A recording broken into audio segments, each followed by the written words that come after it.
E aí, pessoal, como é que tá? Tudo em paz? Aqui é Erasmo Filho, passando para trocar uma ideia com vocês. Aconteceu algo hoje, uma pessoa conhecida, ela chegou para mim e perguntou em quem eu votei. Eu falei que tinha votado em Lula, tinha votado aqui em Jerônimo. E aí a pessoa fez, poxa, eu gosto tanto de você, como é que você faz uma coisa dessa? Como é que você vota num corrupto daquele, num partido desse de corrupto?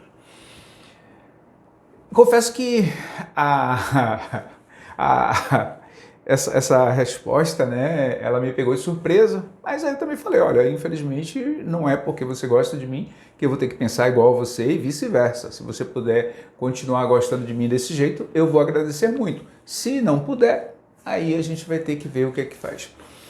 Mas isso me provocou uma outra reflexão. Na verdade, eu já venho, né, carregando ela porque eu fico olhando essas trocas de mensagens, né, principalmente aí desse mundo virtual, essa guerra, onde a maioria das mensagens é exatamente abordando isso, né, tentando fazer com que pareça que existe uma luta do bem contra o mal e que o bem é o anticorrupto e o mal é o corrupto. E isso está personalizado, né? Polarizado, como se o bem fosse Bolsonaro e o mal fosse Lula. Particularmente, é uma opinião minha, alguém pode discordar, fique à vontade disso, eu acho que essa questão aí de corrupção é só uma fachada. Né? Uma fachada para esconder o verdadeiro embate que existe por trás disso.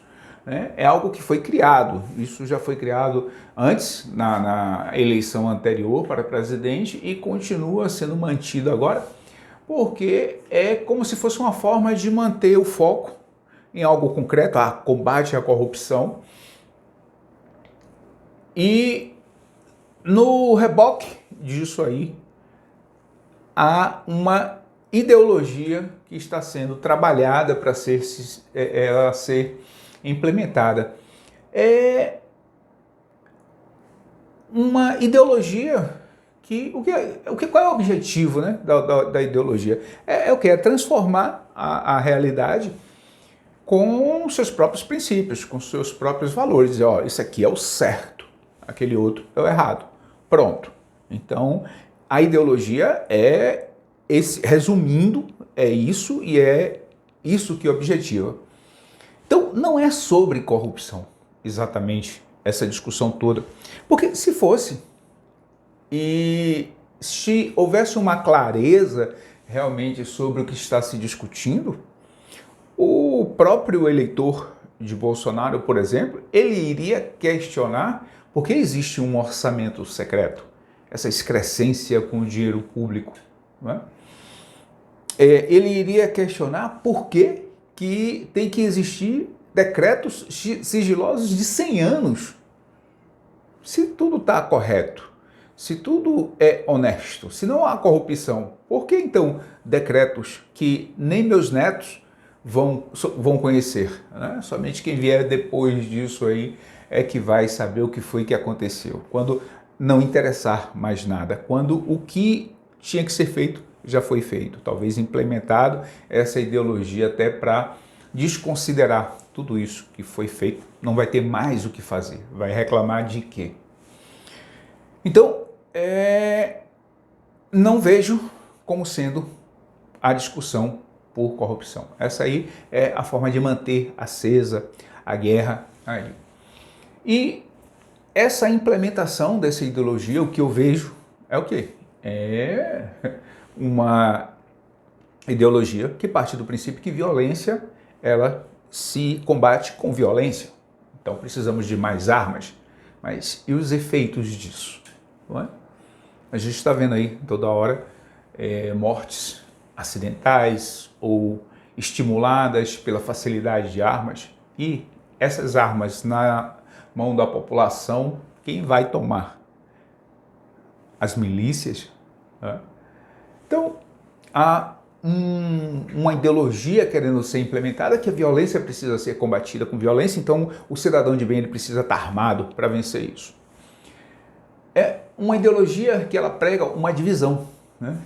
Aliás, a divisão existe, só que quando a gente avança, pensando que está galgando novos degraus na nosso crescimento civilizatório, essa ideologia ela volta.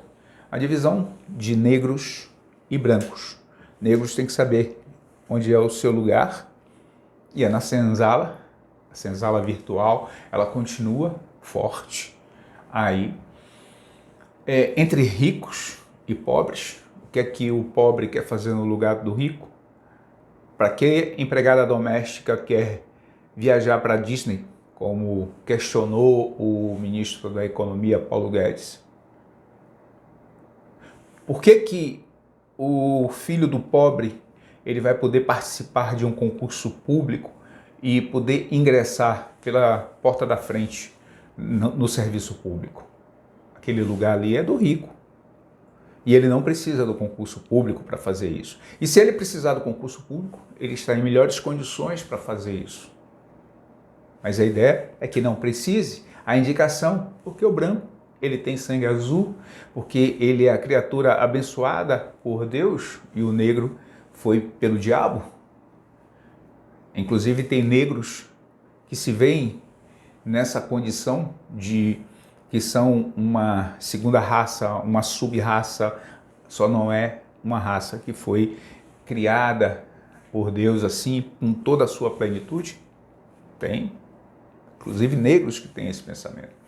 É esse governo autoritário, uma ideologia de implementação de um governo autoritário, que esse governo ele possa decidir tudo, que ele possa inclusive escolher quem deve morrer dentro de uma pandemia, como aconteceu. A ideia do governo era que 1 milhão de pessoas morressem, porque aí iria se adquirir a tal da imunidade de rebanho sem precisar comprar vacinas. Olha só que ideologia perversa.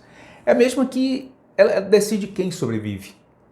Nós estamos numa sociedade que ela é capaz, hoje, de se esse governo disser: vamos colocar todos os pobres, todos os mendigos dentro de um navio e vamos atirá-los ao mar. Ele vai ter aprovação para isso. Quando as pessoas atacam, por exemplo, um padre Júlio Lancelotti, que está ali defendendo um mínimo existencial para essas pessoas, e eles chamam de comunista, eles chamam de louco, uma série de coisas. E são cristãos, a maioria, né? Que Jesus fazia esse papel, mas parece que Jesus mudou de lado. Jesus agora não tem nada a ver com amor ao próximo, não tem nada a ver com caridade. O novo Jesus, que é esse Jesus dessa ideologia, ele porta armas, ele mata, ele fere, ele é violento, ele tem uma nova bandeira, vamos dizer assim. E esse governo, então, para muitos é até mais fácil viver, porque é ele quem vai decidir o que é que essas pessoas vão fazer. O que é que os filhos dessas pessoas vão estudar, onde elas vão poder entrar. Então, para muitas dessas pessoas, o mundo fica até mais fácil tendo uma autoridade tão forte, tão centralizadora, que facilite até a sua vida para que ela não precise decidir, para que ela não precise pensar. Então, meu amigo, você que me fez essa observação, eu queria lhe dizer que eu não tenho como aceitar esse tipo de ideologia.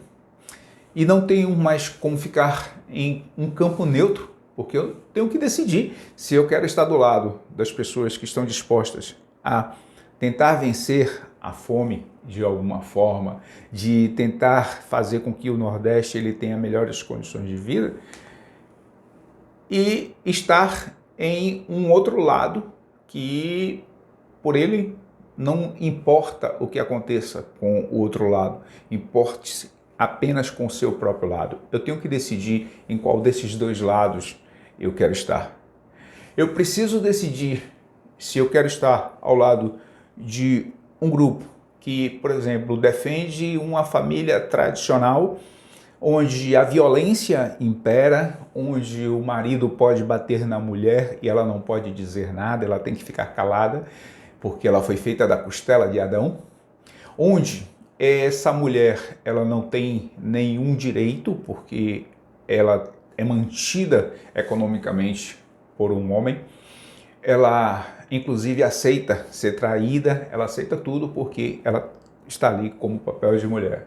Eu tenho que escolher se eu quero estar desse lado ou se eu quero estar do lado de uma família que ela é feita de amor, que ela é feita de compreensão, ainda que não exista família perfeita, mas que onde sejam possível esses diálogos, onde não seja necessária a violência, a imposição da força, para que se tenha aí um poder patriarcal, o poder estabelecido do homem. Eu tenho que escolher, então não dá para ficar nessa vala.